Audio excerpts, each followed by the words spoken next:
Eu me chamo Clarice, sou professora do curso de Licenciatura em Educação do Campo da Universidade de Brasília e integrante da coordenação do Fórum Nacional de Educação do Campo. Nós estamos aqui para falar com vocês sobre a última resolução do Conselho Nacional de Educação, que normatiza para todos os sistemas o que já havia sido autorizado por meio de uma medida provisória do Ministério da Educação, que autoriza o desenvolvimento de atividades não presenciais na educação, desde a educação infantil até o ensino superior.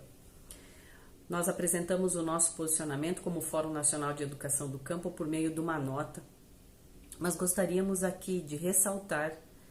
que nós, como Fórum Nacional de Educação do Campo, depois de ter dialogado, consultado e pesquisado junto à grande maioria dos estados brasileiros, com movimentos sociais, com organizações de professores e professoras, com grupos de pesquisa, com participação direta de professores e professoras, o nosso posicionamento absolutamente contrário a essas iniciativas, ou, como a gente poderia dizer, verdadeiras ofensivas ao direito à educação de todas as pessoas em qualquer lugar onde elas vivam. Nós temos acompanhado com muita preocupação o fato de muitas prefeituras, muitas secretarias municipais de educação, muitos estados, por meio de suas secretarias estaduais de educação, terem já tomado resoluções e já estarem em processo de educação à distância, seja por meio de aplicativos, seja por meio de alguma outra ferramenta de reuniões e de encontros virtuais, ou seja mesmo da televisão. Todos nós que conhecemos a realidade brasileira sabemos das profundas desigualdades que tem o nosso sistema de ensino, especialmente em relação às populações que vivem na roça, no campo, no meio rural, como queiram chamar, nos territórios quilombolas, nas áreas indígenas, nas áreas mais longínquas do nosso país, grande parte sem nenhum acesso à internet, sequer sinal de televisão. Nós temos acompanhado também e temos recebido informações de que essas medidas têm causado uma oneração muito grande aos sistemas de ensino, que têm gasto verdadeiras fortunas para comprar esses pacotes das empresas de telefonia, das empresas que vendem esses pacotes de educação à distância, que criminosamente estão se aproveitando de um momento de pandemia, de profunda fragilidade e de crise sanitária e econômica no Brasil para vender seus pacotes educacionais. A nossa terceira grande preocupação é que essa ofensiva ela tem provocado um alto grau de desemprego entre os docentes, especialmente aqueles que trabalham nas escolas no meio rural. Em grande parte, esses docentes, professores, professoras, são contratos temporários de trabalho e que logo que iniciou a pandemia e a suspensão das atividades presenciais, trataram logo de dispensar esses professores e substituí-los por alguma ferramenta tecnológica.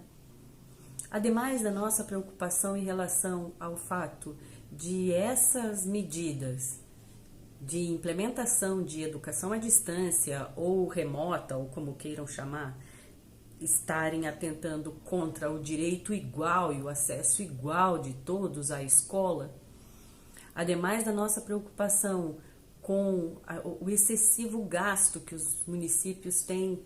tido para sustentar esses pacotes tecnológicos, e terceiro, em relação ao desemprego e à precariedade do trabalho docente, para nós da educação do campo, que temos 20 anos de reflexão, de estudos, de pesquisas e de acúmulo construído com as universidades, com os movimentos sociais populares, nós temos uma educação de que não se substitui a escola como um espaço de socialização, como um espaço de vida,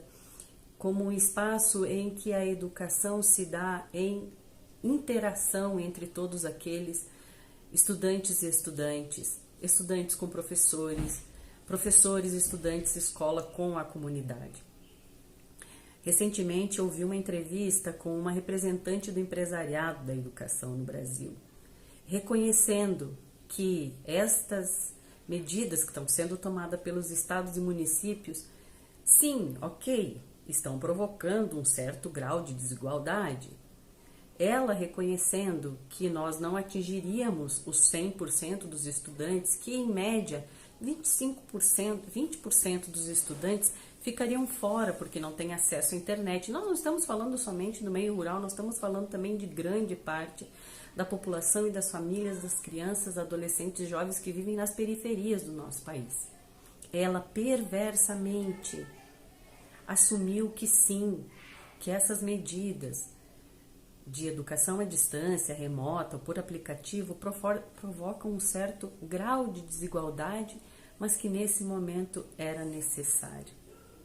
Olha, é preciso dizer a esta empresária de que nós não aceitamos nenhum grau de desigualdade. Nós não podemos, especialmente no momento delicado como nós estamos vivendo, aceitar nenhum tipo de desigualdade, nem agora, nem nunca. A Lei de Diretrizes e Bases da Educação Brasileira nos assegura isso.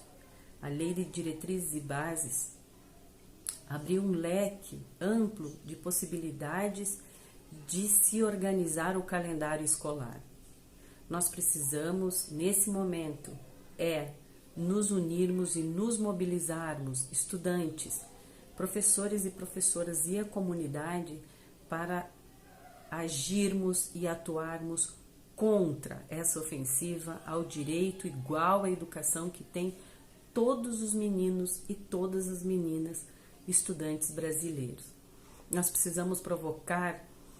as secretarias municipais de educação de forma organizada, nós precisamos chamar os vereadores, nós precisamos chamar os deputados e as deputadas estaduais e deputados federais para cobrar dessas autoridades algum tipo de medida que impeça que se aprofunde ainda mais a desigualdade no nosso país. Nós precisamos acionar o Ministério Público, nós precisamos acionar todas as forças,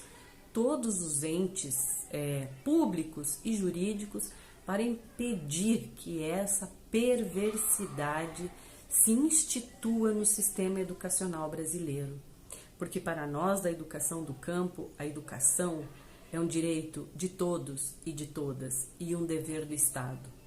E para além disso, a educação é um direito, não é uma mercadoria.